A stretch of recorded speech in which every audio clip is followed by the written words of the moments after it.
اعوذ باللہ من الشیطان الرجیم، بسم اللہ الرحمن الرحیم۔ میرا نام عبدالرحیم ہے۔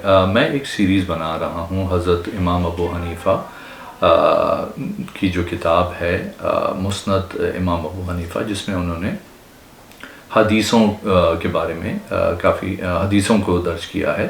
تو میں کوشش کر رہا ہوں کہ انشاءاللہ ان حدیثوں کو ریکارڈ کر سکوں تاکہ لوگوں تک پہنچ سکیں۔ اعوذ باللہ من الشیطان الرجیم، بسم اللہ الرحمن الرحیم۔ یہ بہت ہی ایک انٹرسٹنگ حدیث ہے۔ اللہ تعالیٰ کو حنان یا منان، دو اللہ تعالیٰ کے بڑے مبارک نام ہیں، یا حنان اور یا منان کہنے والے کے بارے میں یہ حدیث ہے۔ اعوذ باللہ من الشیطان الرجیم، بسم اللہ الرحمن الرحیم۔ حضرت عبداللہ بن مسعود رضی اللہ تعالیٰ عنہ کا بیان ہے کہ ایک شخص حضور اقدس صلی اللہ علیہ وسلم کی خدمت میں حاضر ہوا اور یوں عرض کیا، یا رسول اللہ صلی اللہ علیہ وسلم، کیا اہل توحید میں سے بھی کوئی شخص دوزخ میں باقی رہے گا؟ آپ صلی اللہ علیہ وسلم نے فرمایا، ہاں، ایک شخص جہنم کی گہرائی میں ہوگا جو اللہ تعالیٰ کے دو ناموں سے یوں پکارے گا، یا حنان یا حنان یا منان۔ حضرت جبرائیل علیہ السلام کا وہاں سے گزر ہوگا تو اس کی آواز پر عجیب اظہار تعجب کریں گے۔ وہ فرمائیں گے، یہ بڑی تعجب انگیز بات ہے کہ جہنم سے تعجب انگیز ہے کہ جہنم سے ایسی آواز سنائی دے رہی ہے۔ پھر وہ مجبوراً عرش خداوندی کے سامنے سجدہ کریں گے۔ اللہ تعالیٰ کا حکم ہوگا، اے جبرائیل علیہ السلام، تم اپنا سر اٹھا لو، اور اس کے سر اٹھانے پر معلوم ہونے کے باوجود دریافت کرے گا، تم نے اظہار تعجب کیوں کیا؟ وہ عرض گزار ہوں گے، اے پروردگار، میں نے جہنم کی گہرائی سے ایک شخص کی صدا سنی ہے جو آپ کو ان ناموں سے پکار رہا ہے،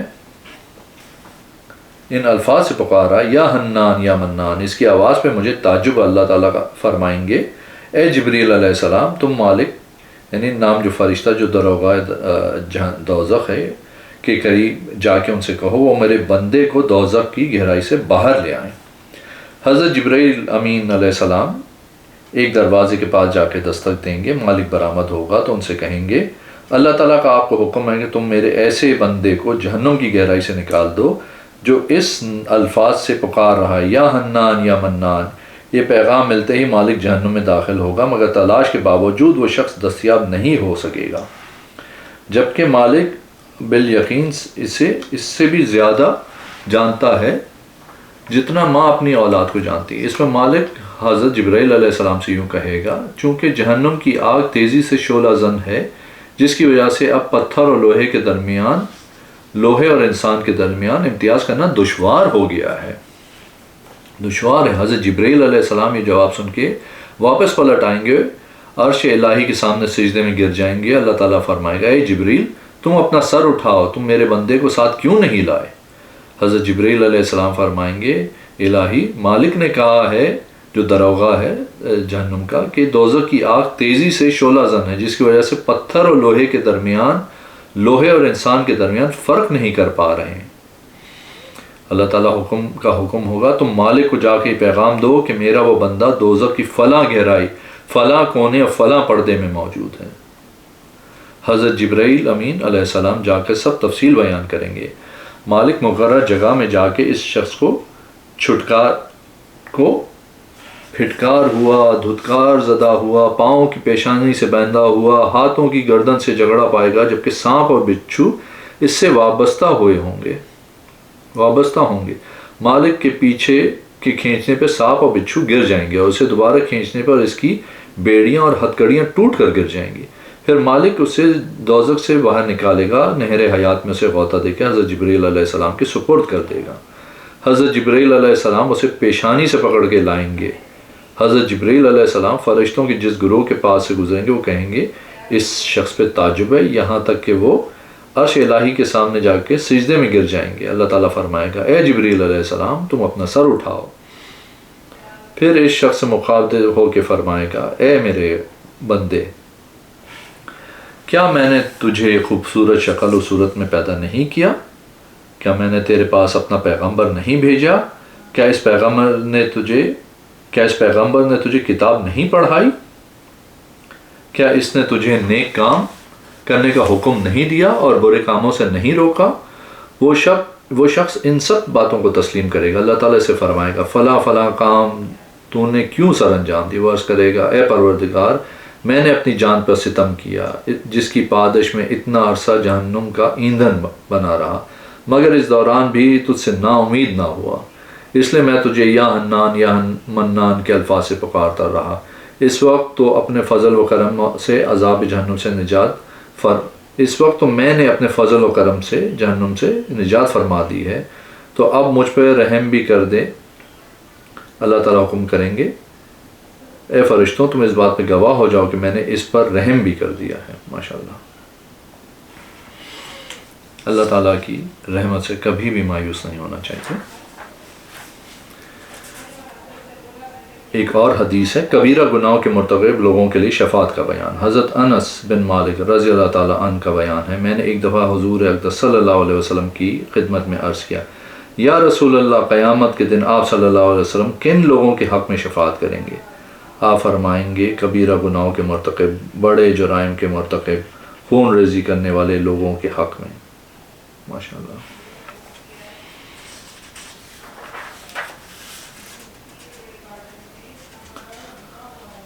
ایک اور حدیث ہے رؤیت باری تعالیٰ کے بارے میں۔ حضرت قیس بن ابی حزام رضی اللہ تعالیٰ عنہ کا بیان ہے، میں نے حضرت جریر بن عبداللہ رضی اللہ تعالیٰ عنہ سے سنا کہ حضور اقدس صلی اللہ علیہ وسلم نے فرمایا، بے شک تم عنقریب اپنے پروردگار کو اس طرح دیکھو گے جس طرح تم 14ویں رات میں چاند کو آب و تاب سے دیکھتے ہو، تم اس کے دیکھنے میں اذیت محسوس نہیں کرتے ہو۔ تم لوگ خصوصی توجہ رکھو کہ کہیں طلوع آفتاب سے پہلی نماز اور اس کے غروب سے پہلی نماز ضائع نہ کر دو۔ حضرت حماد رضی اللہ تعالیٰ عنہ نے فرمایا، یعنی اس سے مراد فجر اور مغرب کی نمازیں ہیں۔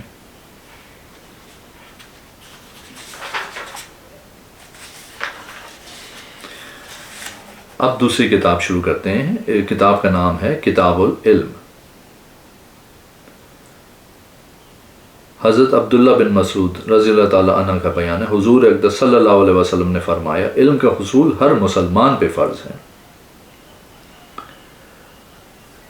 اسی بارے میں ایک اور حدیث ہے، حضرت ابو ہریرہ رضی اللہ تعالیٰ عنہ کا بیان ہے، حضور اقدس صلی اللہ علیہ وسلم نے فرمایا، حصول علم ہر مسلمان پہ فرض ہے۔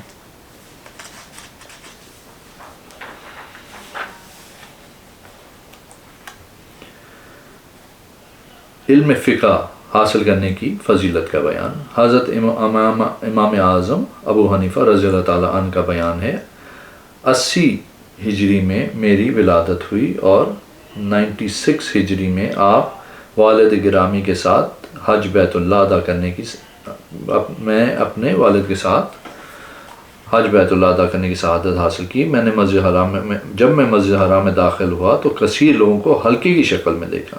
میں نے اپنے والد گرامی سے دریافت کیا، یہ حلقہ کن کا ہے؟ انہوں نے جواب دیا، یہ مجلس مشہور صحابی رسول حضرت عبداللہ بن حارث بن جز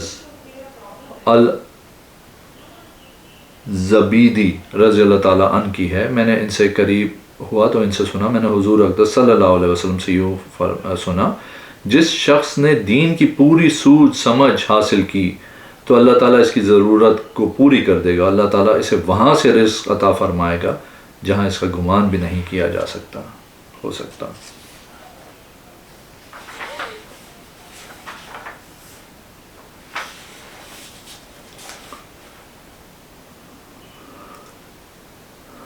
حضرت ام ہانی رضی اللہ تعالیٰ عنہ کا بیان ہے، حضور اقدس صلی اللہ علیہ وسلم نے فرمایا، اے عائشہ رضی اللہ تعالیٰ عنہ، تم حصول علم اور قرآن کو اپنا شعار بنا لو۔ ہماری امی جان کو رسول اللہ صلی اللہ علیہ وسلم نے حکم فرمایا تھا کہ حصول علم کرو اور قرآن کو اپنا شعار بنا لو۔ حضرت علی بن اقمر رضی اللہ تعالیٰ عنہ کا بیان ہے، حضور اقدس صلی اللہ علیہ وسلم کا گزر ہوا ایسے لوگوں کے پاس ہوا جو ذکر خداوندی میں مصروف تھے۔ آپ صلی اللہ علیہ وسلم نے ان سے مخاطب ہو کے فرمایا، تم لوگوں کے بارے میں مجھے حکم دیا گیا ہے کہ میں اپنے آپ کو تم سے وابستہ رکھوں۔ تم لوگ جب ذکر الہی کرتے ہو تو فرشتے تمہیں اپنی نورانی پردوں سے چھپا لیتے ہیں، رحمت خداوندی انہیں ڈھانپ لیتی ہے، اللہ ان کا تذکرہ اپنے پاس موجود فرشتوں میں کرتا ہے۔ یہ اہل ذکر کی عظمت و فضیلت کا بیان ہے۔ ماشاءاللہ۔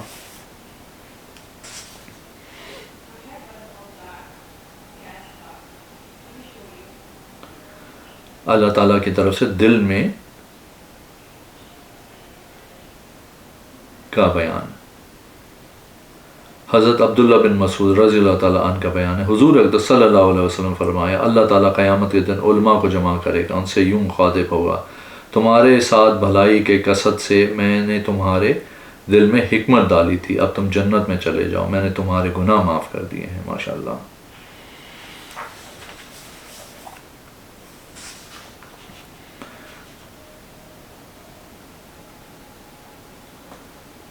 حضور اکرم صلی اللہ علیہ وسلم کی طرف سے جھوٹ کی نسبت کرنے والوں کی وعید کا بیان۔ حضرت قاسم رضی اللہ تعالیٰ عنہ اپنے والد گرامی کے وسعت سے دادا جان کے حوالے سے بیان فرماتے ہیں، حضور اقدس صلی اللہ علیہ وسلم نے فرمایا جس شخص نے جان بوجھ کر میری طرف جھوٹ کی نسبت کی یا ایسی بات کی نسبت کی